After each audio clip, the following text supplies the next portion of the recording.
Bonjour à tous et bienvenue sur la chaîne ImmoFuel, je suis Sylvain Bailly. Je pense que vous avez, si vous avez un jour eu besoin de faire un chantier pour un appartement, eu des problèmes avec les artisans. On sait tous quand on s'engage un petit peu là-dedans qu'on risque d'avoir des désagréments, des retards, des problèmes. C'est exactement ce qui est en train de m'arriver en ce moment. Je vais vous expliquer un petit peu quels sont mes problèmes et comment vous pourriez peut-être les éviter. La première que j'ai eue, ce sont des absences injustifiées.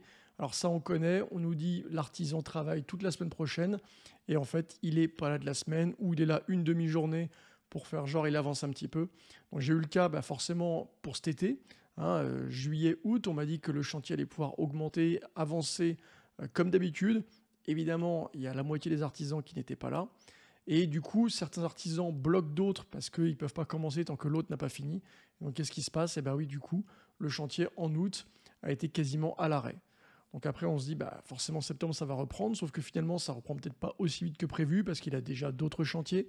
Et donc, on se retrouve avec un chantier plus ou moins à l'arrêt ou qui avance tout doucement. La deuxième chose, ça a été des travaux de mauvaise qualité, ou en tout cas de qualité un petit peu médiocre. Forcément, quand j'ai un petit peu râlé sur le fait que ça n'avançait pas assez vite, qu'est-ce qui s'est passé? Le patron a essayé lui-même d'aider pour accélérer en faisant lui-même les travaux, une partie, bien sûr, pas les travaux les plus compliqués. Sauf que, forcément, artisan dans chaque domaine, c'est un métier. Et qu'est-ce qui se passe? C'est que les travaux n'ont pas été correctement faits. Et donc les artisans qui sont revenus finalement sur le chantier vont devoir plus ou moins reprendre à zéro ce qui a été fait. Et donc c'est-à-dire qu'il va falloir reprendre et donc perdre du temps toujours. Avec ça s'ajoute évidemment quelques retards de livraison de matériaux et d'outils. Et qu'est-ce qui se passe? On rajoute encore des soucis, des retards. On a eu quoi? J'avais prévu au départ entre 3 et 4 mois de chantier. On en est à 6 mois. Il y aura vraisemblablement entre 9 et 12 mois en fonction des problématiques.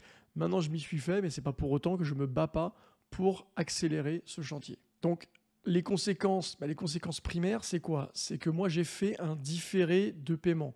Donc, c'est-à-dire que je rembourse des intérêts, mais qui sont des intérêts qui vont à la poubelle. Ça permet de rembourser moins que la totalité du prêt et du coup, de pouvoir supporter ce temps où ça n'est pas mis en location, sauf que c'est de l'argent qui part à la poubelle.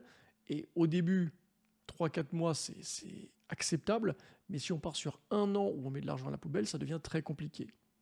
S'ajoute à ça forcément le fait que ça n'est pas mis en location. Donc ça n'est pas mis en location, donc il n'y a pas d'argent qui rentre. Il y a toujours des frais, moins parce que le logement n'est pas très utilisé, mais il y a quand même des frais d'électricité, des frais de chauffage, etc. Et donc, cette différence entre non seulement des intérêts qui vont à la poubelle, et en plus ce manque à gagner, ça fait un gros montant au final.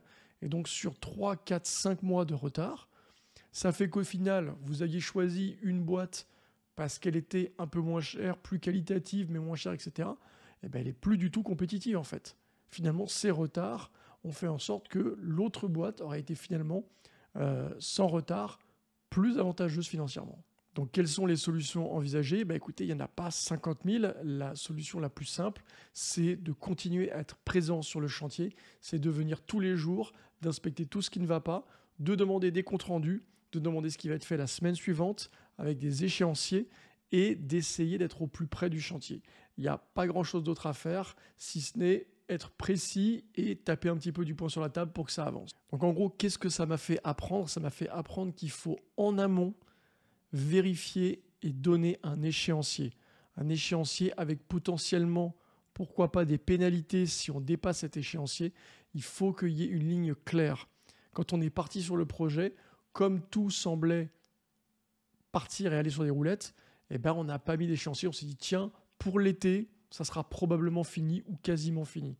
Et ce probablement ou quasiment, c'est ça la problématique majeure. Parce que qu'est-ce qui se passe? C'est qu'en fait, on dit, bon, c'est pas grave, c'est pas exactement cet été, mais ça sera 1 ou 2 mois après. Et 2 mois après, on dit, bon, là, en fait, on en est quasiment là, mais il faut rajouter un petit peu. Et en fait, il n'y a pas d'échéancier, donc il n'y a pas de fin. Actuellement, je ne peux pas vous dire quand va se finir mon chantier. La deuxième, c'est qu'effectivement, au moment de choisir l'artisan, s'il n'est pas capable de vous donner un échéancier ou qu'il ne veut pas, potentiellement, il faut prendre une autre entreprise qui sera peut-être plus chère, mais qui est capable d'accepter vos conditions. Elle sera sur le long terme forcément moins chère. Dites-moi en commentaire si vous aussi vous avez déjà connu ces problèmes et likez cette vidéo pour qu'elle puisse être un peu plus partagée. Merci à vous et à plus tard.